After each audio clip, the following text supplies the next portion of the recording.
Hello, my friends. Welcome to my Sniper Trading channel. Indian market analysis मध्ये सगळ्यांचं हार्दिक हार्दिक स्वागत. Quickly trades बघूया आपण. काल जसं आपण डिस्कशन केलं की त्याची मोमेंटम आलेली आहे बाईंग साईडची. इथं ऑलमोस्ट बाय साईड लिक्विडिटी घेऊन परत एक अपमूव्ह दिलेलं आहे आणि सो बेसिकली इथे एक 4 ओव्हरला एक डिमांड झोन होता चांगला. ठीक आहे. सॉरी, तो डिमांड झोन बँक निफ्टीमध्ये होता. Sorry sorry sorry. So bank निफ्टीमध्ये पण थोडीशी अपमूव्ह आली, एवढी नाही पण अपमूव्ह आलेली. आणि बेसिकली हा जर पॉईंट बघितला तर हा दिस कुड बी अ सपोर्ट. इथे एक लिक्विडिटी होती आणि आता एक जर एक पॅटर्न जर इथे अनालिसिस करायचा झाला तर तुम्ही एक एक एक पॅटर्न बघा इथे कसा तयार क्रिएट झालेला आहे. इथे एक अप जाऊन down, then up, then sharply fall, then very slowly तो अप गेला आणि इथे फुल बनवलं लोकांना आणि इथून डायरेक्ट डाऊन आला. डाऊन आल्यानंतर इथे काय केलं एक्झॅक्टली की ह्या लेवलचा ब्रेकडाऊन आला, लिक्विडिटी हंट केली. Now it's trying to again up. आता हा अप चाललाय, दॅट इज फाईन, बट हा अप कुठपर्यंत जाऊ शकतो? बस ह्या लेवलपर्यंत. This could be one of the demand zone, म्हणजे सप्लाय झोन आहे सेलिंग साईडचा. ऑलरेडी इथून रन झालेला आहे. So my expectation is like ह्या लेवल पासून निफ्टी पुन्हा डाऊन साइड येऊ शकते. सो आता जे बाईंग आलेले ते ऑलमोस्ट ने बाय केलेलं आहे इथे या लेवलला. आणि या लेवलला म्हणजे हे ऑलमोस्ट ब्रेक ऑफ स्ट्रक्चर आहे. दुसरी गोष्ट चेंज ऑफ कॅरेक्टर सुद्धा झालेलं आहे ह्या पॉइंटला. म्हणजे जर समजा व्यवस्थित बघितला तर इथं accumulation, manipulation, down side momentum. ठीक आहे. अशा फॉर्मॅटमध्ये एक सध्या निफ्टीचं एक्झिक्युशन होईल आणि मला असं बेसिकली तर दिसतंय की ह्या लेवल पासून निफ्टी परत डाऊन येऊ शकतो. म्हणजे येईलच, ह्या पॉईंट पासूनच निफ्टी डाऊन आला पाहिजे.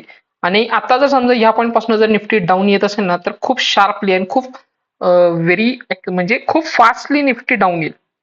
कारण निफ्टीला जर समजा आता ह्या पॉईंटला गेलाय, ह्या पॉईंटला जर परत येऊन चालायचं असेल तर तो बेसिकली ह्या झोनमध्ये येणं गरजेचं आहे. म्हणजे एफ आय सध्या तरी सेलिंग करते. ऑलमोस्ट त्यांनी ह्या लेवलला बाईंग केलेलं आहे, थोडंसं सेलिंग करते. डीआयएस सध्या बाय करतात म्हणूनच थोडंसं अप मोमेंटम आहे. ठीक आहे. सो आय फील की ह्या लेवल पासून जाऊन परत थोडंसं कॅश म्हणजे एक डाऊनसाइड मोमेंटम देईल. आणि जर समजा निफ्टीला परत त्याचा हा लेवल यायचा असेल ना, तो इथे एक शार्प रेड कॅन्डल क्रिएट करेल. जर समजा इथे ह्या पॉइंटला टच करून जर एक शार्प रेड कॅन्डल तयार केली लाईक धिस, म्हणजे ही किंवा ही एक 100, 200, 200, 300 पॉईंटची जर समजा कॅन्डल तयार केली नाही तर बेसिकली समजून जा की सेलर्स आलेले आहेत, सेलर्स ऍक्टिव्ह आहेत आणि निफ्टीला ऑलमोस्ट 23,000 ह्या लेवल पर्यंत निफ्टीला घेऊन जाणार लोक. ठीक आहे. This is for the Nifty. Same for the bank Nifty. Bank निफ्टीमध्ये काल सांगितल्या पद्धतीने इथे एक 4 ओव्हरचा डिमांड झोन होता. त्या 4 ओव्हरच्या डिमांड झोन मधून ही बाईंग आली आणि थोडंसं गॅप अप. देन अगेन इथे सुद्धा चेंज ऑफ कॅरेक्टर तर आलेलं आहे ह्या लेवलचं. आणि सेम फॉर्मॅट म्हणजे जसं निफ्टीमध्ये झाले त्याच पद्धतीने सुद्धा बँक निफ्टीमध्ये आलेले आहे. आणि मी एक्सपेक्ट करतोय की ह्या लेवल हा एक ड्रॉप म्हणजे ही एक रॅली आहे, बेस बेस ड्रॉप आहे. आणि ह्या लेवल पासून मला असं दिसतंय की इथून एक डाऊनसाइड मोमेंटम आली पाहिजे. ओके. बेसिकली आणि वीकली जर बघितलं तर हा डिमांड झोन तर आहेच, वीकली स्ट्रॉंग आहे. असं म्हणत नाहीये आपण की एकदमच डाऊन येणार आहे, पण डाऊन तर आला पाहिजे. आणि जर समजा डाऊन नाही आला तर वीकली असं दिसतंय की जर समजा इथे एक साईडवेज गेलाय, ठीक आहे, इथे एक साईडवेज जाऊन काय केलेलं आहे की ह्या लेवलची लिक्विडिटी पहिल्यांदा घेतली, नंतर ह्या लेवलची लिक्विडिटी घेतली.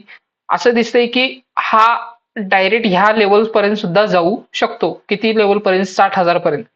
राईट. 60,000 बँक निफ्टी जाऊ शकते. दिस इज पॉसिबल. तसं निफ्टीमध्ये मला काय दिसतंय का वीकली? वीकली तसं बघायला गेलं तर हे स्ट्रक्चर स्ट्रॉंग होतं. आता निफ्टीमध्ये मोस्टली कसं होतं की बँक निफ्टी जर समजा त्याच्या डिमांड झोन मधनं जर रिॲक्ट करत असेल ना, सो तर निफ्टी त्याच्या डिमांड झोन मध्ये येत नाही. बेसिकली असं मी जवळपास आता माझ्या या टोटल 4 ते 5 वर्षाच्या ट्रेडिंग अनालिसिस मध्ये मी तसं बघितलेलं आहे की निफ्टी म्हणजे समजा निफ्टीचा डिमांड झोन थोडासा खाली आहे आणि bank Nifty already demand zone मध्ये आलेली आहे. आणि त्याचबरोबर बँक निफ्टी मधले जे काही हाय वेटेज स्टॉक्स आहेत, आयसीआयसीआय असेल, एचडीएफसी असेल, एसबीआय असेल, ऍक्सिस असेल, ठीक आहे, महिंद्रा बँक असेल. So Kotak Mahindra bank. ठीक आहे. सो हे जे काही हाय हाय वेटेज जे स्टॉक्स आहेत बँक निफ्टी मधले, ते जर त्याच पॉईंटला डिमांड झोन मध्ये असतील तर त्यांची जर मुवमेंट हाय हाय आली, इव्हन फक्त एचडीएफसी मुवमेंटच निफ्टीला कधी कधी घेऊन जाऊ शकतो. जर तुम्हाला वेटेज त्याचं कदाचित माहिती असेल किंवा नाही. तर बँक निफ्टी काय करते, जर त्याच्या डिमांड झोन म्हणून ती रिॲक्ट केली तर निफ्टीला त्याच्यासोबत घेऊन जाते. त्याच्यामुळे कधी कधी निफ्टी त्याच्या डिमांड झोन मध्ये येत नाही. तर मोस्टली निफ्टी ही बँक निफ्टीला फॉलो करत राहते. ठीक आहे. सो असं दिसतंय की निफ्टी सुद्धा त्याला फॉलो करेल. आणि जर समजा बँक निफ्टीने अजून अपमूव्ह दिली स्ट्रॉंग, तर निफ्टी मग हिथूनच रिॲक्ट होऊन डेफिनेटली ह्या लेवलच्या वरती क्लोजिंग देऊ शकते. दिस इज द पॉसिबिलिटी. ह्या डिमांड झोनची आपण तर वेट बघतोय, ते 22,000 ह्या डिमांड झोनची तर वेट बघतोय. जर समजा ह्या लेवलला जर आला 23,000 ह्या झोन मध्ये जरी आला तरी आपण बाय करणार आहे. जर नाही आला, सो बेसिकली असं दिसेल की मग आपल्याला हिथूनच अपमूव्ह देईल. जर समजा इथे एखादी जर समजा रेड कॅन्डल केली ना, तर सर मग काही पॉसिबिलिटी आहेत की परत निफ्टी 23,000च्या खाली येऊ शकते. ठीक आहे. लेट्स सी आपले जे आहे, आपण जे नेहमी डेली अनालिसिस करतो की हुंदाई मोटार, सॉरी, ही लेवल बघा. ह्या डिमांड झोन मधून सध्या ही जी रिॲक्शन आलेली आहे, मी ऍक्च्युली घेणार होतो बट मी घेतला नाही स्टॉक. काय घ्यायला पाहिजे होता. चांगला चांगला झोन होता हा. आणि ह्या झोन मध्ये ऑलरेडी ह्या लेवल पर्यंत जरी भेटलं असतं profit, that is good, that is fine यार. ओके. मला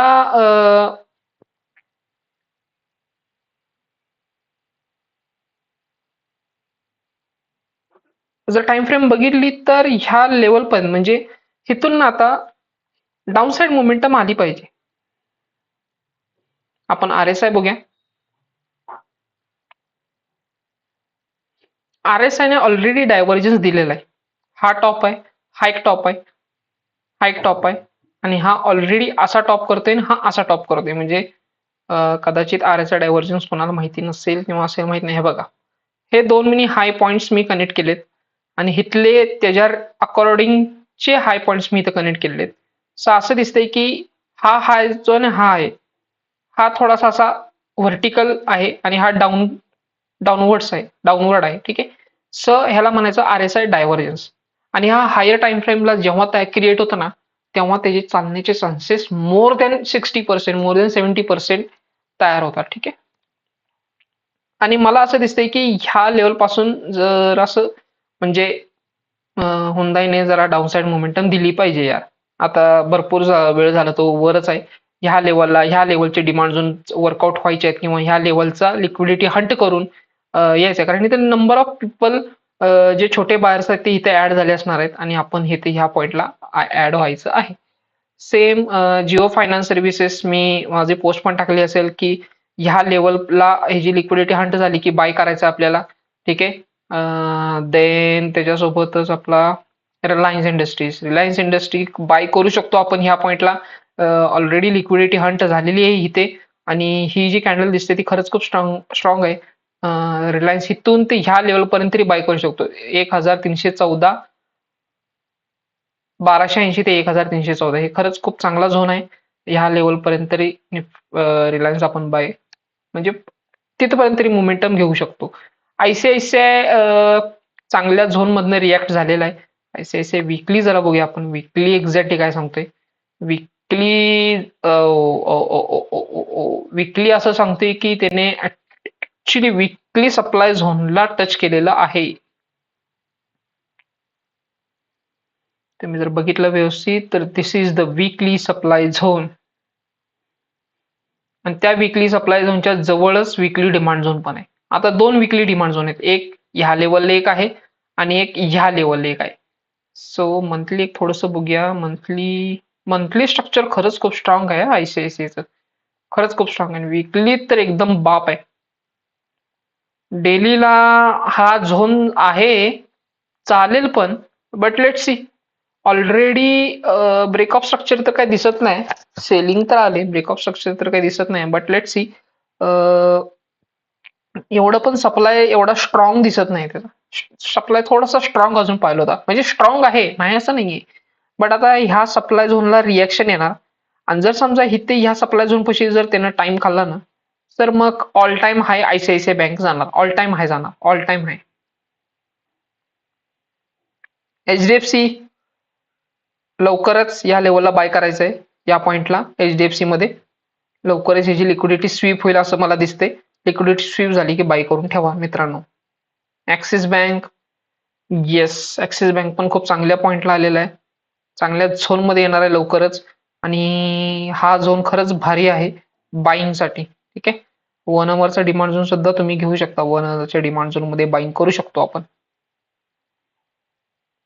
हे बघा इथे ही जी फेअर व्हॅल्यू गॅप आहे ही तर परफेक्ट बाईंग असणार आहे ऍक्सिस बँक साठी. मी ते मार्किंग करतो. So please like the video, share with your friends and subscribe my channel and stay tuned with Sniper Trading channel for more updates. Thank you. Tata. Bye bye.